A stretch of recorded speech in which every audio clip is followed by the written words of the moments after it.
History and reviews here to talk today about a website named Portatech. They are a computer, laptop, gaming PC specialist kind of website.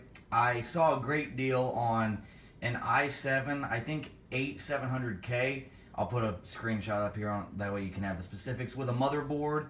That was for like $359, and I saw that it would be a downgrade from my current motherboard, which is an Asus 68H or K or something like that motherboard. So I upgraded for another $30 to the bigger motherboard. I wish I knew, whatever. Just look at the screenshot, and now I can have 64 gigabytes of RAM and Intel CPU. So I'm going from an AMD Athlon times 4, I think 890K, the highest you can get for the specific socket for the Asus motherboard. And I'm going to Intel, and I heard and read and watched a lot of videos of people saying that going from AMD to Intel, you have to wipe your entire hard drive and reinstall Windows, which I really don't want to do, because then that means I have to transfer all my files over and then transfer them back and then reinstall a ton of programs and games. And there are other people that said you can do a system checker, but some people say it works, some people says it doesn't work, and that you should just do a fresh install. I'm probably going to do a fresh install with a spare hard drive. Well, I'm going to try and avoid it for as long as possible. But yeah, this deal was the best price. Usually i7s go for like $350, and this with the motherboard, and I paid for the expedited shipping, and I also paid for the professional installation. So the CPU should already be on there, and so should the fan and mount and thermal paste. And I also paid for extra padding on the packaging, so it rounded out to be like $410, which is way better than if I bought it all separately. No, I bought it together in a bundle on their website. That was a great deal, and I need the speed. I use After Effects. I upgraded After Effects. I need everything. So let's see if they did what they're supposed to do with the extra padding and the motherboard and everything put together already, and the professional installation, because I didn't want to install this. It looks like they opened up they gave me the original box, and here's the padding. Would I call it professional padding? Not really, but then again, it doesn't look like anything's damaged. This is the Gigabyte UD Ultra Durable B360M-DS3H Intel chipset, 8360 Intel Core inside, Optane optimized for Intel 9000 processors, ultra durable motherboard, durable, and LG1151 in case you're wondering. And it was $440 with like the tax or whatever I had to pay too. And platinum delivery, full insurance, packing verification, invoice, and it should be pre-installed. It should already be pre-installed on the motherboard. Let us check it out.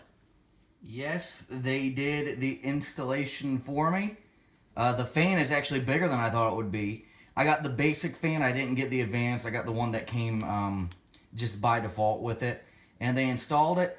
The great thing about this is supposedly, now don't quote me on this, or I'm going to get a lot of pissed off people in the comments, but supposedly I can plug in 1, 2, 6 hard drives. The one I'm using now, I think I can plug in maybe 3 or 4, but it's always nice because I have like spares that I don't always want turned on, and you can configure that on Windows. I just like having more memory in case I'm editing something off of one drive and I want to have the project files on another drive. The batteries installed on this, and for like mine has 2 USB 3.0s and 2 USB 2s. This one has 2 USB 2.0s and 4 USB 3.0s, which is badass in my opinion. The only thing that I'm sacrificing is I don't have as many of these ports, which is okay because I don't use these. I don't have a mouse and keyboard port, which is okay because I don't use old mice like these. And I don't have 2 HDMI slots anymore. I only have 1. Let me check out. They also said you can plug in other USBs via something, like a front panel or something. But good thing about this is I can plug in 4 RAMs and my GTX 1050 Ti graphics card. Everything looks nice. It doesn't look like it's a used motherboard. It doesn't look dirty unless they professionally cleaned it and re-advertised it as new. It looks like it is actually new. In case people are worrying about PortaTech reusing, like buying stuff on eBay and then reselling used stuff as new. It doesn't look like, and it even smells like it came out of a factory too. So that's pretty awesome. I cannot wait to test this out. So I had to go 3 days after getting this thing to Best Buy to find compatible RAM because my DDR3 was not backward compatible. Keep that in mind, this motherboard, the DDR3 RAM is not backward compatible. Some motherboards do have backward compatibility, not this one. And this RAM, as you can see the name of it, cost me $96.29. What a fucking waste. But it's faster than my other RAM, supposedly.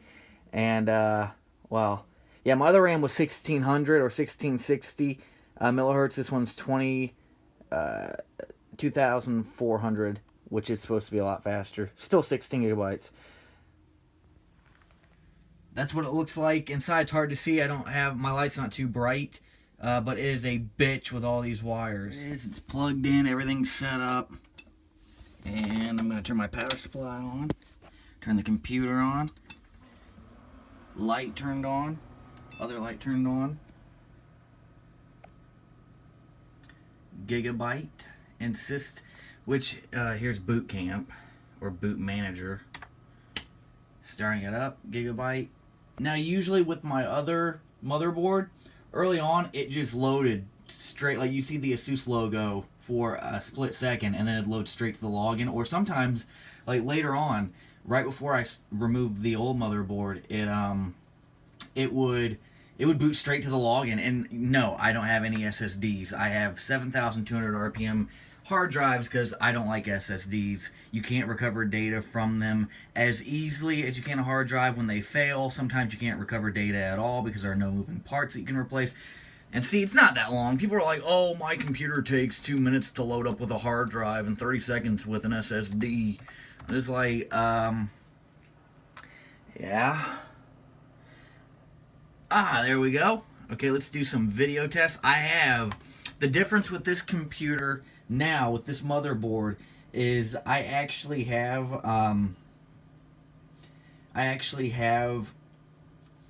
let's see, 1, 2, 3, 4 hard drives in it rather than 2, and I keep unsupported hardware. Okay. Anyway, it'll take it a second to load up now. This is with the new RAM, the 4 hard drives, and I need to get my DVD thing plugged in, and the CPU, the motherboard, and the fan that came with PortaTech. The RAM came from Best Buy, as I mentioned earlier. It's going to take a second to load up on Premiere because usually if I log in and I wait for 2 minutes on this computer, and then I click Premiere or After Effects, it loads up in 20 seconds. But since I did it right when the computer's starting and all the processes are still loading, it's going to take a second. It's not the HDD. But yeah, so far I'm noticing it's probably going to take a while for it to load straight to the login screen with this motherboard and CPU, but I'm okay with that. I just want to see if it'll play videos from the timeline that have super slow motion effects applied to them, what's called optical flow or optimal flow, whatever it's called on Premiere. My AMD did great for usually 1 clip or 2, and then it started lagging with super slow motion and lots of effects and crap color correction. This one, I'm very, very curious about. I think it was this one, the world's strongest. Yep, that's it.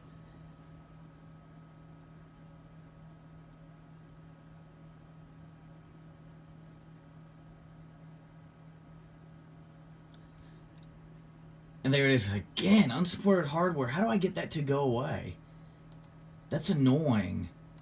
Alright. It's loading in all the clips again. Let me go to some clips with super slow motion in them. Make this a little bit bigger. An unreleased Agents episode.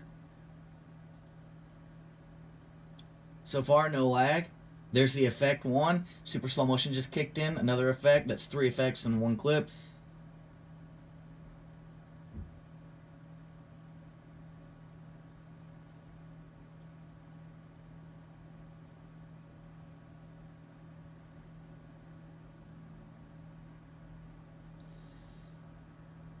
So far, absolutely no lag. Now here's one with multiple clips on top of each other with slow motion. This is regular slow motion, not super slow.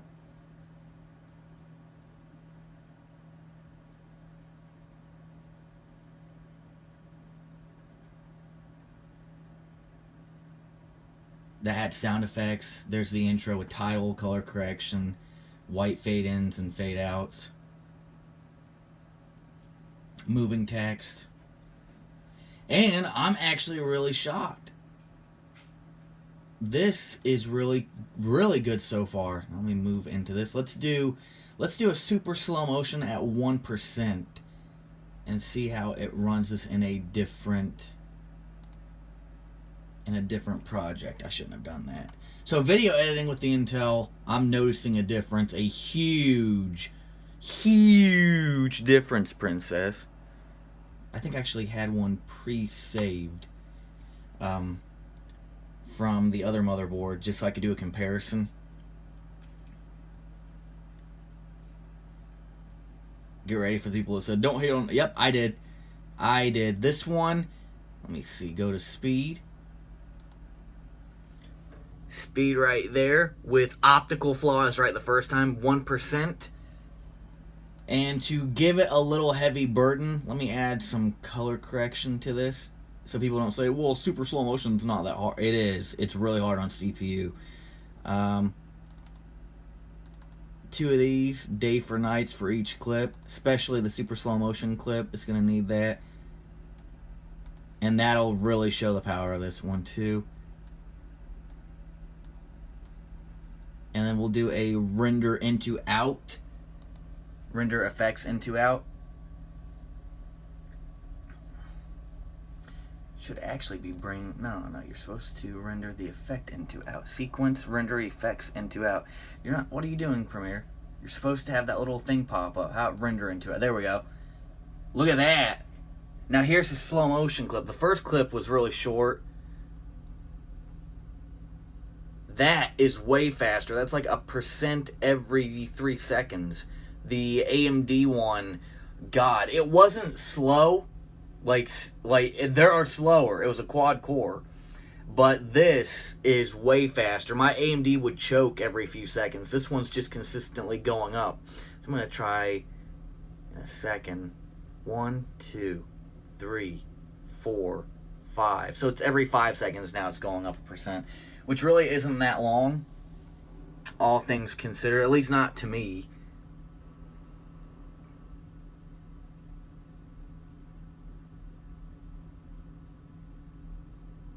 Probably without the color correction effects added, this would probably be a lot faster.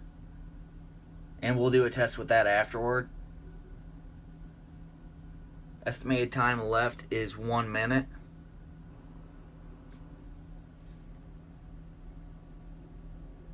It actually ended up taking 32 seconds instead of 1:09, but let's see how it plays it. And it is playing the clip super smooth. You probably can't see it that well because it's super slow motion and I darkened it. And the camera on the iPhone is amazing. It's just not good with computer screens. But look at that. Not one lag at all on a super slow motion clip that's over a minute. Well, not over a minute. It's just under a minute. Not one lag.